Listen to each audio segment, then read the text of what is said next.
warahmatullahi wabarakatuh. Halo semuanya, perkenalkan nama saya Triana Nuraini. Dan saya Laila Novita Anggraini. Di sini kami akan sedikit membahas tentang pengertian dan sejarah dari hak kekayaan intelektual. Video ini dibuat untuk memenuhi tugas ujian akhir semester 3 mata kuliah Hak Atas Kekayaan Intelektual yang diampuh oleh Yang Terhormat Bapak Sofyan Saifurizal, SSYMH. Selain itu, kami berharap video ini juga bisa dijadikan sedikit tambahan literasi untuk kamu yang nonton video ini. So, let's further do. Check it out! Hak cipta merupakan salah satu bagian dari kekayaan intelektual yang memiliki ruang lingkup objek dilindungi paling luas karena mencakup ilmu pengetahuan, seni dan sastra yang di dalamnya mencakup pula program komputer.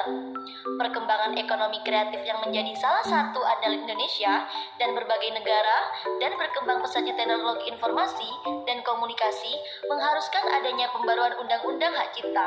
Mengingat hak cipta menjadi basis terpenting dari ekonomi kreatif nasional. Hak cipta merupakan hak eksklusif bagi pencipta atau pemegang hak cipta untuk mengumumkan atau memperbanyak ciptaan yang timbul secara otomatis setelah ciptaan selesai dilahirkan tanpa mengurangi pembatasan menurut perundang-undangan yang berlaku. Namun, tidak banyak masyarakat yang memahami apa itu hak cipta dan bagaimana sejarah dari hak cipta. Di video ini sedikit akan kami bahas mengenai apa itu hak cipta dan bagaimana sejarahnya. Dalam pasal 1 Undang-Undang Nomor 28 Tahun 2014 mengenai hak cipta, pengertian hak cipta adalah hak eksklusif pencipta yang timbul secara otomatis berdasarkan prinsip deklaratif setelah suatu ciptaan diwujudkan dalam bentuk nyata tanpa mengurangi pembatasan sesuai dengan ketentuan peraturan perundang-undangan. Selain yang tercantum dalam pasal tersebut, ada beberapa pendapat ahli mengenai pengertian hak cipta, di antaranya yang pertama, menurut Patricia Lockland, hak cipta adalah bentuk kepemilikan yang memberikan pemegangnya hak eksklusif untuk mengawasi penggunaan dan memanfaatkan suatu kreasi intelektual, sebagaimana kreasi yang ditetapkan dalam kategori hak cipta, yaitu kesastraan, drama, musik, dan pekerjaan seni, serta rekaman suara, film, radio, dan siaran televisi, serta karya tulis yang diperbanyak melalui penerbitan.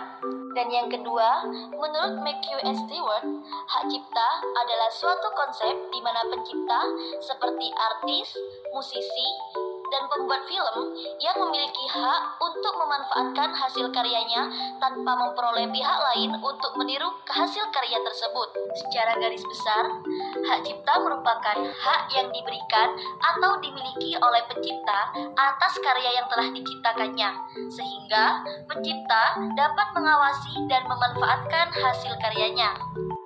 Lalu, bagaimana sih sejarah dari haki? Hak cipta lahir di Inggris pada awal abad ke-17 dan di Prancis pada akhir abad ke-17. Pada saat itu, kedua negara ini mewakili dua rezim sistem hukum yang berlaku di dunia, yaitu konsep economic right dan moral right dalam hak cipta. Hak ekonomi atau economic right adalah hak untuk memperoleh keuntungan ekonomi atas kekayaan intelektual. Dikatakan hak ekonomi karena hak kekayaan intelektual adalah benda yang dapat dinilai dengan uang. Sedangkan hak moral atau moral right adalah hak yang melindungi kepentingan pribadi atau reputasi pencipta atau penemu. Hak moral melekat pada pribadi pencipta atau penemu. Apabila hak cipta dapat dialihkan kepada pihak lain, maka hak moral tidak dapat dipisahkan dari pencipta atau penemu karena bersifat pribadi atau kekal. Pada Konvensi Bern di tahun 1886, pertama kali membahas dan mengatur perihal hak cipta antara negara-negara berdaulat. Hak cipta diberikan secara otomatis kepada karya cipta dan pengarang tidak wajib mendaftarkan karyanya untuk mendapatkan hak cipta. Setelah karya tersebut dicetak dan dipublikasikan, maka pembuat karya dengan otomatis akan mendapatkan hak eksklusif hak cipta terhadap karyanya dan juga terhadap karya derivatifnya masa berlaku hak cipta tersebut selesai. Namun, pada tahun 1958, Perdana Menteri Juanda menyatakan Indonesia keluar dari Konvensi Bern agar para intelektual Indonesia dapat memperoleh manfaat dari karya, hak cipta, dan karya bangsa asing tanpa membayar royalti.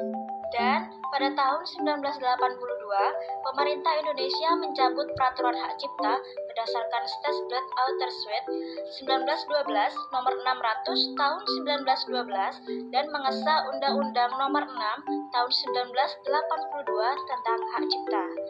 Undang-undang ini merupakan undang-undang hak cipta pertama di Indonesia. Undang-undang tersebut kemudian diubah dengan Undang-Undang Nomor 7 Tahun 1987, kemudian Undang-Undang Nomor 12 Tahun 1997, Undang-Undang Nomor 19 Tahun 2021, dan pada akhirnya Undang-Undang Nomor 28 Tahun 2014 yang masih berlaku hingga saat ini. Perubahan hukum tersebut juga tidak terlepas dari peran Indonesia dalam hubungan internasional. Pada tahun 1994, pemerintah meratifikasi pembentukan Organisasi Perdagangan Dunia yang mencakup perjanjian tentang aspek perdagangan terkait hak kekayaan intelektual. Pengesahan tersebut diwujudkan dalam bentuk Undang-Undang Nomor 7 Tahun 1994. Pada tahun 1997, pemerintah kembali meratifikasi Konvensi Bern melalui keputusan Presiden Nomor 18 Tahun 1997 dan juga meratifikasi World Intellectual Property Organizing Copyright Treaty melalui keputusan Presiden Nomor 19 Tahun 1972.